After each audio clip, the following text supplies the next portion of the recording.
जब आपके डीसी साहब ने मुझे कहा तो मेरा भी आग्रह यही था कि बडगांव में आकर के ही कार्यक्रम किया जाए।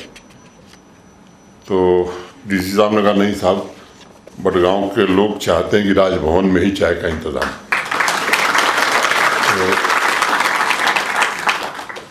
इस कारण से यहाँ भविष्य में जल्दी ही आपके डिस्ट्रिक्ट हॉस्पिटल की संग बुनियाद रखने बडगांव हम सब आएंगे। इस स्मार्ट बडगांव अभियान के तहत जिन महत्वपूर्ण कार्यों का शुभारंभ हुआ है, जिन प्रोजेक्ट्स की संग बुनियाद रखी गई है तथा जिन प्रोजेक्ट्स को आम नागरिकों की सेवा में समर्पित किया गया है, मैं उसके लिए बडगांव के सभी निवासियों, सभी जनप्रतिनिधियों, वहाँ के प्रबुद्ध नागरिकों और बडगांव जिला प्रशासन को हृदय से बधाई देता हूँ। मुझे जब डीसी साहब ने बताया कि अन्य प्रोजेक्ट्स के अलावा बडगांव शहर के ब्यूटिफिकेशन के लिए भी 15 नई पहल 15 न्यू इनिशिएटिव शुरू किए जाएंगे, तो ये सुनकर मैं सच कहूँ तो बड़ी प्रसन्नता हुई। जिस प्रकार श्रीनगर तथा जम्मू स्मार्ट सिटी नागरिकों के बेहतर क्वालिटी ऑफ लाइफ के लिए मदद कर रहा है, मुझे लगता है कि आज के इस इंटरवेंशन से, नए इंफ्रास्ट्रक्चर से एक नई जीवंतता भी आएगी और एक स्वस्थ प्रतिस्पर्धा बडगांव ने शुरू की है। मैं बडगांव जिले को बधाई देता हूं। ये इस बात का द्योतक है कि अब हमारे केवल श्रीनगर जम्मू नहीं, छोटे शहर भी आकांक्षी शहर बन गए। उनके अंदर भी एस्पिरेशंस आई हैं वहाँ के लोगों में।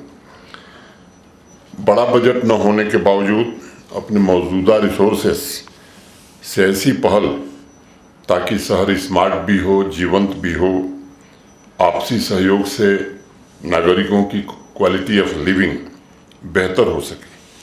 जब भी आधुनिक सुविधाएं जुटाई जाती हैं तो शहर विकास के केंद्र बनने लगते हैं और तब समाज में नए संकल्प भी पनपते हैं। बडगांव टाउन के ब्यूटिफिकेशन के लिए जिन 15 इनिशिएटिव को शुरू किया जा रहा है, उसमें 1600 street light, selfie point, display board, पुराने बस अड्डे को फिर से नए फाउंडेशन के साथ नया बनाना, पार्क, क्लॉक टावर, नए बस अड्डे का अपग्रेडेशन, बडगांव स्टेडियम का अपग्रेडेशन, इन सभी को मात्र बुनियादी सुविधाओं या इंफ्रास्ट्रक्चर की तरह देखने की जरूरत नहीं है। ये एक ऐसी पहल है जो बडगांव को एक नया स्वरूप प्रदान करेगी और वहाँ के नागरिकों को भी प्रेरित करेगी, उनकी क्रिएटिविटी को निखारेगी। इस तरह के पहल से लोगों में अनेक सकारात्मक कार्य करने की इच्छा जन्म लेती है। नए लक्ष्य, नए संकल्प भी इसी से निर्मित होते हैं और इस नेक पहल के लिए मैं बडगांव जिला प्रशासन, बडगांव के चुने हुए जनप्रतिनिधि और बडगांव के सभी नागरिकों को हृदय से बधाई देता हूँ। हर एक शहर की अपनी एक सांस्कृतिक विरासत है, हर एक शहर की अपनी एक विशिष्ट पहचान है, हर एक शहर के पीछे तमाम कहानियाँ जुड़ी होती हैं। उनके विकास के पीछे अनेक व्यक्तित्वों का त्याग, परिश्रम और बलिदान भी शामिल होता है। मैं मानता हूँ कि जब सभी क्वालिटीज़ आधुनिक सुविधाओं से मिल जाती हैं तब शहर नए सपनों को जन्म देने लगता है। और संचालक जो सब कर रहे हैं कार्यक्रम का, वो इतनी शेर पढ़ रहे थे कि मुझे भी एक आध पढ़नी ही पड़ेगी। रोज मिलने पे भी लगता था कि जुग बीत गए, रोज मिलने पे भी लगता था कि जुग बीत गए, इश्क में वक्त का एहसास नहीं रहता है, मिल ही जाएगा कभी दिल कोई अकी रहता है, वो इसी शहर की गलियों में कहीं रहता है, वो इसी शहर की गलियों में कहीं रहता है। यह ब्यूटिफिकेशन इनिशिएटिव बडगांव शहर की क्षमता को और विस्तृत करेगा। जिस प्रकार जम्मू तथा श्रीनगर के सेल्फी पॉइंट की तस्वीरें देश में आज लोग शेयर कर रहे हैं, मैं उम्मीद करता हूँ बहुत जल्द ही ये Badgaon selfie point, I love my Badgaon, ये तस्वीरें भी देश और दुनिया में बड़ी मात्रा में देखी जाएंगी और इसकी एक वैश्विक पहचान बनेगी। शेखुल आलम साहब आम बात बात में पूरी आवाम को एक नई फिलॉसफी दे जाते थे। ऐसी ही उनकी एक पंक्ति है, लाइन है, कयाह कड़ी दंद रस ड्रनिस, बिना दांतों के अखरोट का क्या कर सकते हैं। यानी इंसान जिसके पास दांत नहीं है उसके सामने अगर अखरोट रखा हुआ है तो वो किसी काम का नहीं है। ऐसे ही जिन शहरों में खूबसूरत पार्क नहीं है वैसे शहर का भी आनंद वही है जो बिना दांत के अखरोट का। मुझे अत्यंत प्रसन्नता है कि बडगांव में हकीमपुरा, दुधेथर, वादीपुरा में ग्रीन पार्क डेवलप किए जाएंगे तथा पुराने बस अड्डे का पार्क भी और सुंदर बनाया जाएगा। आज चरूरा के जागर्स पार्क और चरारे शरीफ के पब्लिक पार्क एवं चिल्ड्रन पार्क का लोकार्पण हुआ, वहाँ के लोगों को समर्पित किया गया। मैं भी पिछले दिनों वहाँ दर्शन के लिए गया था, वहाँ के नागरिकों से मुलाकात भी हुई थी।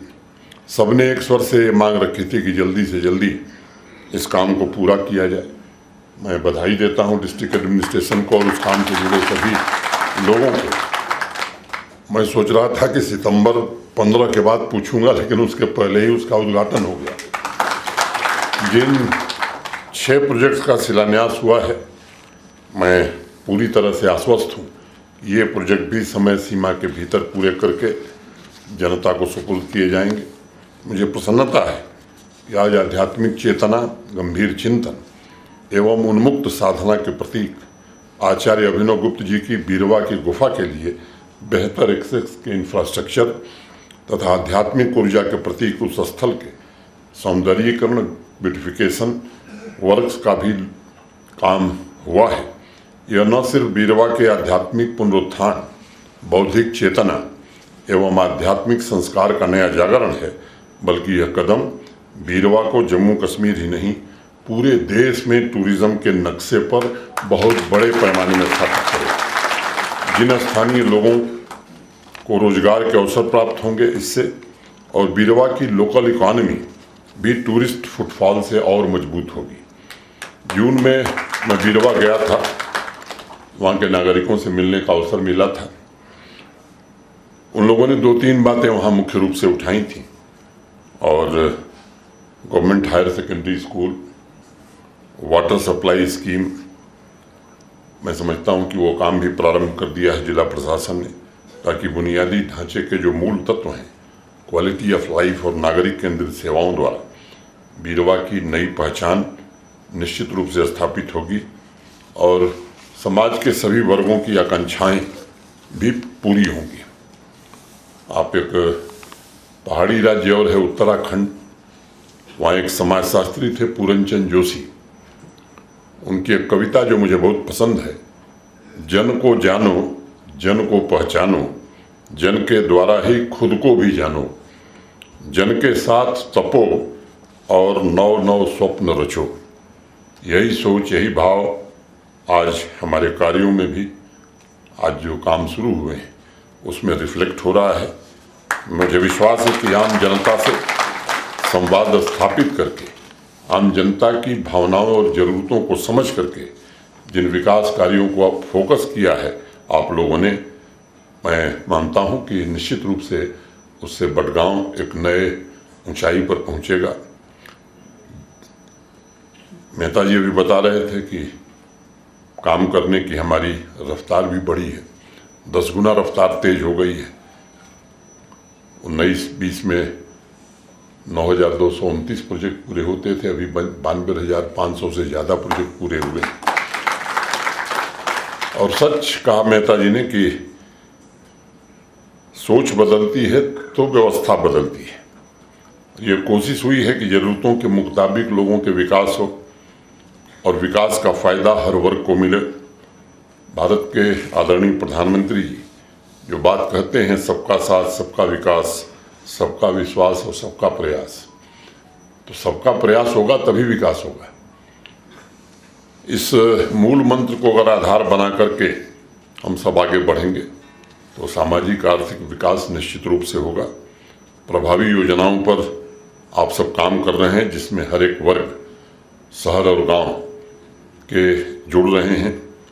ये एक तरह से बडगांव का निर्माण नहीं है, ये पूरे जम्मू कश्मीर और पूरे राष्ट्र का निर्माण है और आप सबकी भागीदारी से ये और बेहतर हो रहा है। जिले के सभी टाउन और कस्बे बीरवा, बडगांव, चडूरा, चरारे शरीफ, खान साहिब, मागम, सभी पंचायतों और रेवेन्यू विलेज एक दूसरे की ताकत बने और अपनी विरासत को संवारते हुए अपनी सुविधाओं की दृष्टि से आधुनिक भी बने, ये सर्वोच्च प्राथमिकता होनी चाहिए।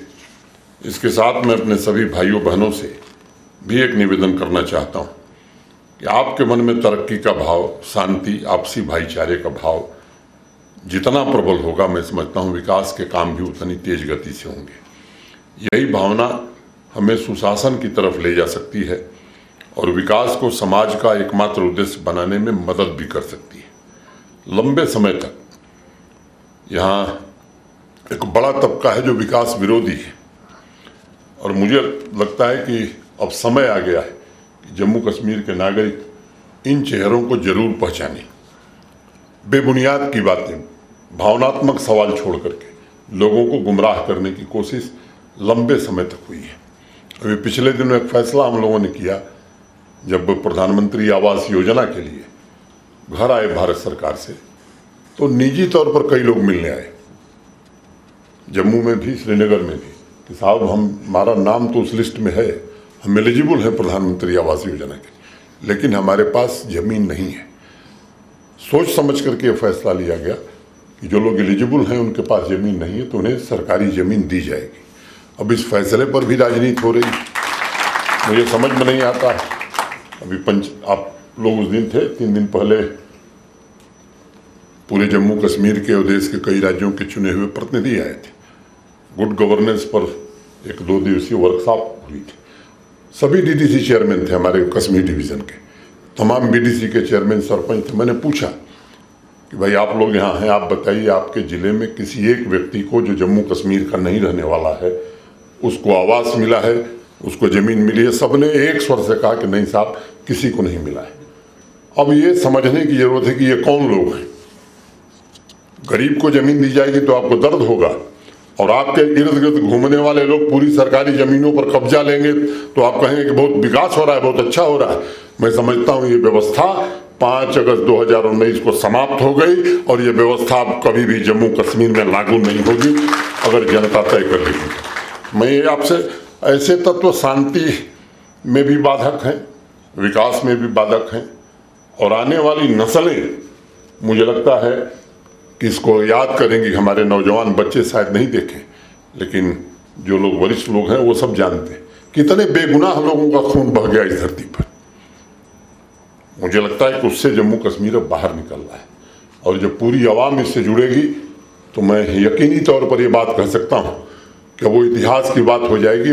और हम सबकी ये सामूहिक जिम्मेदारी कि जो हमारे भविष्य के बच्चे हैं उन्हें हम एक ऐसा भविष्य दे सकें जो केवल यहाँ नहीं पूरी दुनिया में जम्मू कश्मीर का नाम रोशन कर सकें। भारतवर्ष चांद पर पहुँच गया है, अब हमारे लक्ष्य भी उसी तरह के लक्ष्य होने चाहिए, असीमित होने चाहिए, और उसे हासिल करने के लिए हमें आगे आने की ज़रूरत है। तमाम पैरामीटर्स पर जम्मू कश्मीर आज पूरे देश में बेहतर कर रहा है। बडगांव भी काफ़ी गति से आगे बढ़ रहा है। असली ताकत इसके पीछे आम आदमी है और जन भागीदारी। यहाँ का नौजवान, किसान, हमारी बहनें, इन्होंने जिस तरह से मेहनत की है, मैं यकीनी तौर पर सबके प्रति हृदय से कृतज्ञता ज्ञापित करता हूँ, आभार व्यक्त करता हूँ। और यह जो दशक है जम्मू कश्मीर के लिए बहुत महत्वपूर्ण है। इस दशक में हमें जम्मू कश्मीर को ऐसा बना सकते हैं कि हम गर्व से कह सकें कि जो पिछले 30 सालों में हमने बर्बादी झेली है, वो 10 सालों में हमने ऐसा विकास किया है जम्मू कश्मीर का कि देश के किसी राज्य के मुकाबले हर पैरामीटर पर जम्मू कश्मीर खड़ा होगा और आर्थिक रूप से जम्मू कश्मीर पूरी तरह से समर्थ होगा। ये संकल्प हम ले सकते हैं। मैं जानता हूँ 30 साल से भी ज़्यादा समय तक अनेक सपने दिखाए गए हैं और एक नया समूह यहाँ कॉन्फ्लिक्ट प्रॉफिटियर्स का पैदा हो गया था और उनकी वजह से बड़ी तबाही हुई। उनके घर, उनके इर्द गिर्द रहने वालों के घर तो धन धान्य से भर गए, लेकिन अनेक घरों का उजाला चला गया। उन चंद लोगों की आकांक्षाओं के तो पर लग गए। कई के बच्चे विदेश में पढ़ रहे थे, बीमारी होती थी, इलाज भी विदेश में होता था। आज उन चंद कॉन्फ्लिक्ट प्रॉफिटियर्स को थोड़ा दर्द हो रहा है और मैं चाहता हूं कि ये दर्द लगातार उनका बढ़े, क्योंकि हमारी चिंता में हमारे प्रशासन के केंद्र बिंदु में जम्मू कश्मीर का आम आदमी है और आम आदमी का जो भी सवाल होगा, जो भी उसकी ग्रीवांस होगी, मैं जिम्मेदारी से बात कहना चाहता हूं कि उसको हल करने का शिद्दत से, ईमानदारी से और संवेदनशीलता के साथ प्रयास किया जाए। अब भाई को भाई से लड़ाया जाए, एक मजहब के लोगों को दूसरे मजहब से लड़ाया जाए, इसमें हम यकीन नहीं करते। प्रेम, भाईचारे और शांति से सब लोग एक साथ रहें, सहअस्तित्व के साथ रहें, ये जम्मू कश्मीर की पुरानी विरासत है, पुरानी संस्कृति है। उस संस्कृति को जब हम कायम करेंगे तो ये समझिए कि जैसे जम्मू कश्मीर देश का मुकुटमणि था, वह स्थान फिर से हम प्राप्त कर सकते हैं, लेकिन उसकी शर्त यही है कि आपसी प्रेम, आपसी भाईचारा, आपसी सद्भाव, ये जब तक बना रहेगा तो हम विकास भी करेंगे, संपन्न भी होंगे, सुख शांति भी रहेगी। मैं आपको एक बात जरूर कहना चाहता हूँ। अभी कुछ लोग कहते हैं कि ये तो एलजी साहब आए हैं, चले जाएंगे। मैं कहता हूँ, मेरा जन्म हुआ है ना, मैं यहाँ रहने आया और मैं चाहता हूँ कि और निश्चित रूप से मुझे जाना है, लेकिन एक बात मैं कहना चाहूँगा, जाऊँगा तो ऐसी मिसाल छोड़ के जाऊँगा कि आने वाले लोगों को याद रहेगा कि ऐसा काम हुआ है।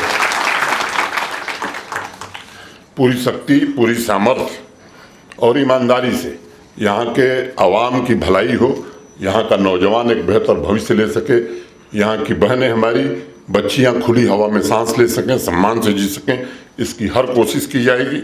और लक्ष्य हासिल करने के लिए बिना थके, बिना रुके, मैं और मेरे प्रशासन के सभी सहयोगी और आप सबसे भी मैं आग्रह करता हूं कि हम सब अनवरत बढ़ें। अंत में दो बातें कह के कि सफ़र की हद है वहाँ तक कि कुछ निशान रहे, सफ़र की हद है वहाँ तक कि कुछ निशान रहे, चले चलो कि जहाँ तक ये आसमान रहे, ये क्या उठाए कदम और आ गई मंजिल।